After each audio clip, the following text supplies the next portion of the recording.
thank you for that introduction. It's great to be here. My name is Mark Stuart, and today I'm going to be taking you through what I see as leadership in the digital age and how that impacts the future of work. Now, I'll just share a few slides with you all today and make myself a little bit bigger in this corner. So leadership in the digital age, what is it in my eyes? It's modern leadership. That's a simple way of explaining it. It's not the leadership that I was doing 10 or 15 years ago when I was in the corporate world. Now I'm a full-time trainer, and the way that I see modern firms needing to lead is quite different. So what I want to share is some of the tips, the tricks, the techniques that I think leaders need to adopt to succeed in these modern times. Now we know that COVID has caused everybody to have to change the way that they work. And this is where it's quite interesting from the work that I do and the research which I do, because leadership in the digital age, lots of firms might have been doing it in 2 or 3 years' time. But what COVID has done is it's brought that timeline forward, where we've been forced to have more remote and virtual teams. We've been forced to digitize more of our operations, to be able to try and work more efficiently, to change the supply chain. So it's made leaders have to react a lot quicker, and some have done it very well, and some are still behind the curve, still thinking about what their strategy should be. So I like to think about what makes a leader be the type who makes their decisions in late January and February versus those who are only making them now. And we can see some of the countries around the world, some went into lockdown very quickly, and some, like my hometown in the UK, are only just implementing masks at the end of July. So what really goes into that? So I see this as being at an inflection point. Now we often talk about an inflection point with regards to strategy or an industry, but with the future of work, it's where we've got a key sort of period of time where either we're going to change and adopt the way that we work, probably as a result of COVID, or we're going to go back to normal and miss this opportunity. And I do see it as an opportunity, because we now know that what we need to succeed, to be able to have more work working from home, more virtual teams, distributed global teams, how to work more efficiently. And I think leaders now have gotten over the initial pain points, and they're now able to really start to think about what their future of work is going to be. I'm going to share 2 frameworks today. And this is the first one that I have in my future of work talks. And it's quite simple, and it's designed to be that, because how I see the future of work being is, yes, we need data. And we all know about data. We've got so much data we don't really know what to do with. We're only utilizing maybe 15 or 20% of the available data that most firms have. But we know it's out there, and many companies now have data science teams who are trying to, I guess, process this data and tag it and make it usable for maybe predictive analytics or making better data-driven decisions. That can help with the technology. So how can we bring in technology to make things safer, quicker, more efficient? But we can't forget about the people side. So all this doesn't really work. We can't automate everything. You still need humans to make some of the key decisions, to maybe be more the creative ones, to drive the strategy of the data and technology. So if we can get all these 3 things right, where yes, we're using modern technology as well as we can, we're using data to help drive some of those decisions, but we've also got to understand that our employees are still human, and they still need those touch points and the care and the empathy and the emotional intelligence and everything else that comes with a successful employee. And if we can get these 3 working together, then I think we're on course for a successful future of work. But this requires leaders taking a risk. And how do you get comfortable with that? Some people are very confident in making decisions and then trusting that either their gut instinct or the data they've used as the analysis is correct. Others are more apprehensive. Sometimes we like to fall back on previous experiences and say, well, 2 years ago we did sort of I guess, plot A and the response B came out. And that gives us more confidence because it worked before. But there's no precedent for what's happening now. We've had SARS and MERS in Asia, but not had a global lockdown before. So when we're thinking about how do we pivot, how do we adapt, or how do we plan for the future where we had a big factory floor and now we want to automate it all and maybe set up a digital twin, and what does that mean? As a leader, you might be staking your whole career because it might involve hundreds of thousands of dollars or millions in investment, and we're not really sure how it's going to play out.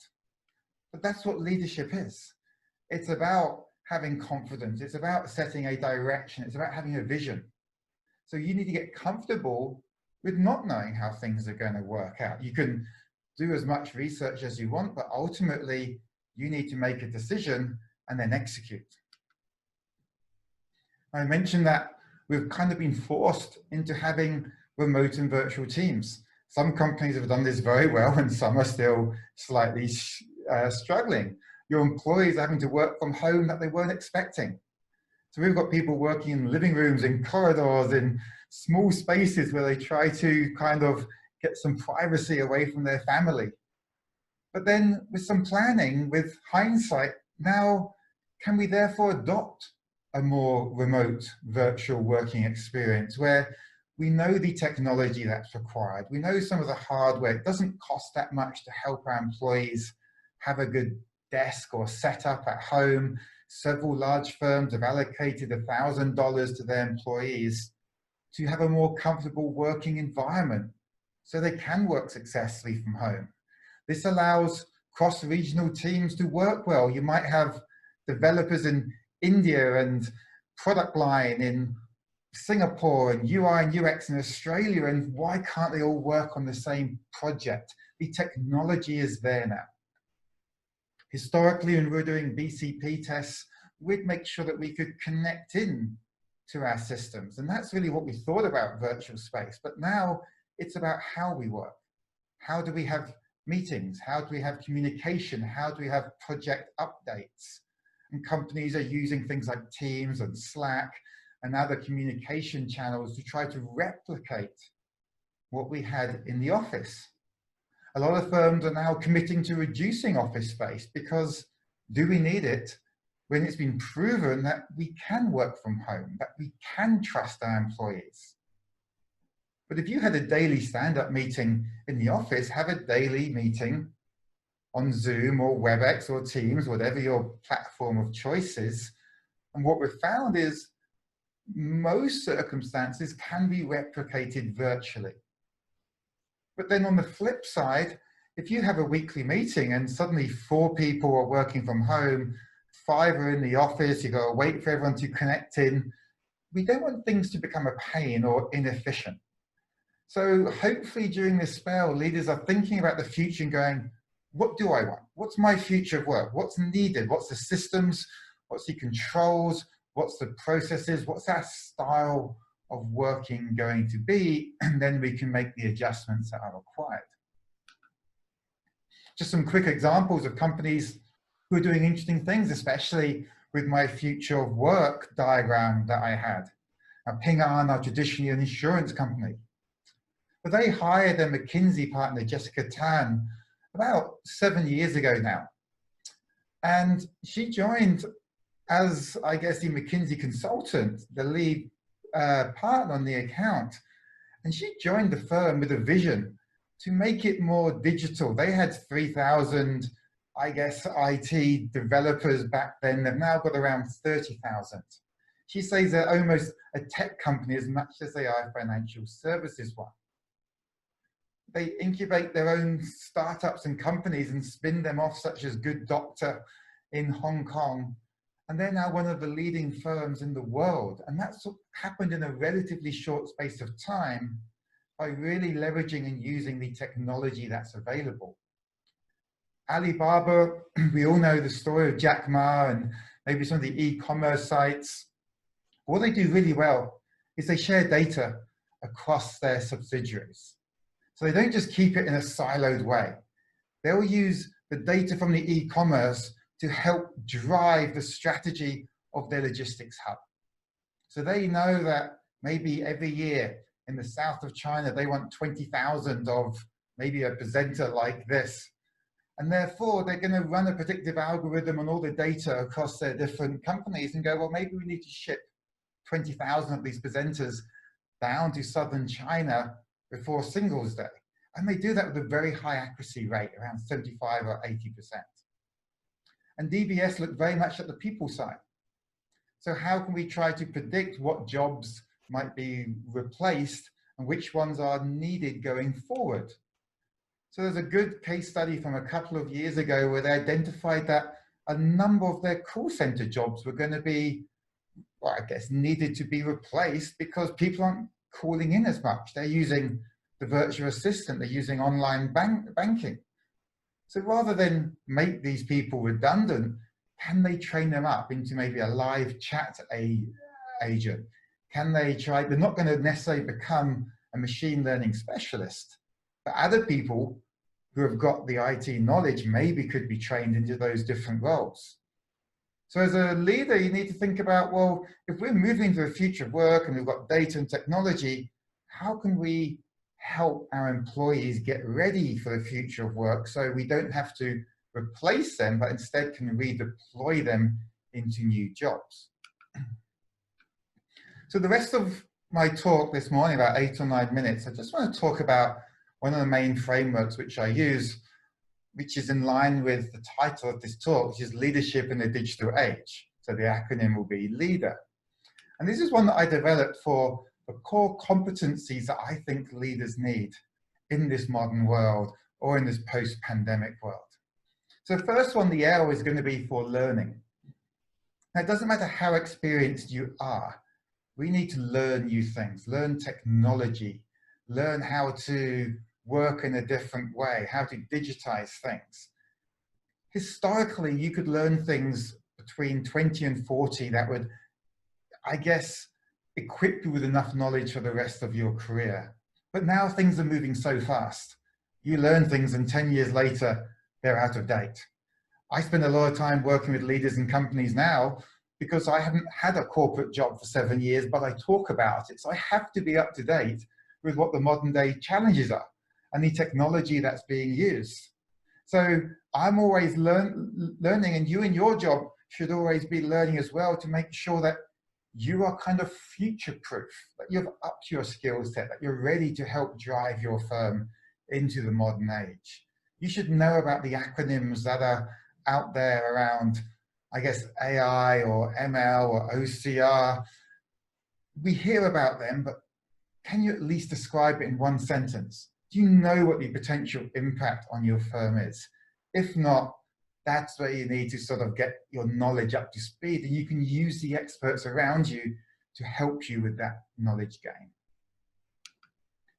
The I is for innovation. And this is a logical, pragmatic step because we're always trying to find the new things and technology can help us, but we don't necessarily have to invent everything. But we might need to think about, well, what do we want to deliver to our clients or internally? What are the options available? How can we bring in stuff that other people have invented, but we innovate the way that we do our work? We innovate a process. We innovate a service offering by using technology developed by someone else. This requires an innovative culture. And how do we encourage that? That's where things like psychological safety come into play. We need to allow, empower and trust our employees to come up with new ideas of new ways of working and then let them run with those initiatives. Not all are going to work, but that's fine. We can't punish people for it. If you're going to want people to be innovative, you have to understand that not everything is going to be successful. And therefore, it's okay to spend 2 months trying something as long as we're moving with speed and we're making quite fast decisions. We talked about data beforehand. So everybody has it, but we don't really know what to do with it. So there's a lot of data that's untagged, that we don't know, it's not usable in its current format. There's lots of reports that say we're only really using 2 or 3% of the available data on a global scale.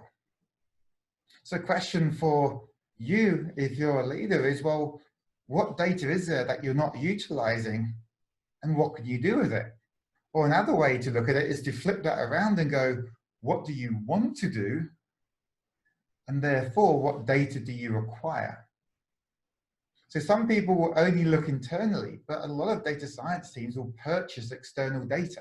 So they're looking at what they want to achieve, and then what data do they need to be able to make better decisions. And if it's not internal, there's normally other companies that are collating and providing data in a usable format that you can use. So it requires a strategy. And many companies will now have people on the board who are responsible for data or AI. They're people who are the ones who are saying, well, we've got this information, how can we maybe use it to make better decisions?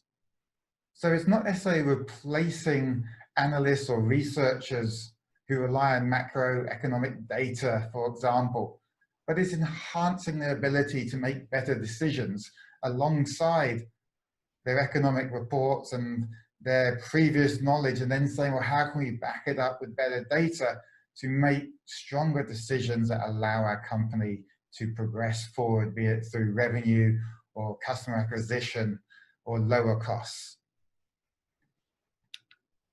But when I thought about this framework, it's a framework I've been using for about 2 years now. I thought about, well, how does it apply in the current state with the pandemic going on? And data is important, but data is never going to go away. But what I've been seeing a slight lack of is decision making. So in the current state, I might replace my D. Data is still important, that's fine, that's future work. But as a leader, decision making as a D is almost more important now. How do we get to a point where we can make those fast decisions? I mentioned earlier about what makes someone make a decision in February versus someone who makes a decision in June or July and is maybe being overcautious or waiting to see what everyone else is doing. It's not about being the quickest, but it's about making a decision and executing on it, rather than just saying, oh, I don't know what's going to happen, I'm just going to wait and see. We're at a point where waiting and seeing doesn't work anymore. We know we're going to be impacted probably to the end of 2020. So if you've been stalling on a decision, now is kind of the time you have to start making it. Don't worry about being too late. If you think you're too late, the time to do it is now. But then moving forward, how can you get either more confidence or reassurance that you can make a decision faster? You might make the wrong decision, that's fine, but sometimes making a wrong decision is better than making no decision at all. So I'm going to replace my D with decision making. So we've had learning, we've had innovation, we've had data/decision making, and the last one is agility. And this is probably one of the most important ones in these times, is about the speed again. Now, some people think you've got to be quickest and therefore have first mover advantage. And I understand that, that's fine. First mover advantage works in many cases. Sometimes there's an argument for sitting back and seeing what the market leader does and the first mover does. And then if they make any mistakes, then you can try to capitalize and say, well, I'm not going to make that mistake, and therefore I'm going to release something quicker and faster. I think Apple and Samsung do this quite often. They see what each other's doing, and then they try to build a better version of it. But you need to find a way that you can move with speed. So software developers have been using agile methodology for many years now as a way of trying to speed up software development. We hear about sprints and scrum masters, but to be honest, a growing trend in leadership development is agile leadership. So it's taking elements from the software development side, where we make decisions based on data and feedback, we move with speed, we almost work in a sprint mentality, which is, well, let's try and do this in the next 2 or 3 weeks. And at the end of 2 or 3 weeks, we'll sit down and go, well, how did that go? What went well? What could be improved? What do we need to continue doing?